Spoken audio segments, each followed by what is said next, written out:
Isang araw pa lang yung nakalipas simula nang inilipat ko ito sa lupa. Ito nga pala yung minarkot kong kalamansi sa bubong. Kung napanood niyo po yung unang mga video ko na nagmarkot ako ng kalamansi sa bubong, ay eto na po siya at maugat na. Dahil nga sa sobrang init, ay nanigas na rin talaga yung lupa niya.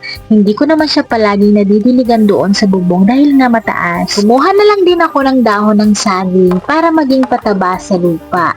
At magsisilbi rin itong proteksyon sa init ng araw. Bago ko nga siya tuluyang putulin at i-transfer ay nag-research muna ako kung tama bang ilagay ko na siya dito sa lupa. Nanghihinayang din talaga kasi ako kung malalanta lang siya doon sa bubong dahil hindi naman ako madalas umakyat para diligan sila. Nga po pala yung ibang kasabayan nitong minarkot ko ay tuluyan ng natuyo at nalanta dahil sa tigas ng lupa. Kaya naman nag-iisa lang itong namarkot kong kalamansi. Sana lang talaga ay magtagal ang kanyang buhay at mapakinabangan ko ng gusto. At dito ko na rin siya inilagay sa bandang gilid sa hindi makikita ng mga bata sa tuwing dadaan-daan sila dito sa aking mini garden. Uy, agaw pansin din talaga ito, hindi lang sa mga bata dahil ang ganda niyan tingnan. Tsaka na lang ulit ako magmamarkot at magpaparami dahil sa sobrang init ng panahon ngayon ay hindi rin naman ito magtatagal sa bubong. Hindi lang naman po kalamansi ang pwedeng imarkot, pwede rin ang bayabas, mangga at marami pang iba. Kung nagustuhan mo ang aking video ay pa-subscribe po sa aking channel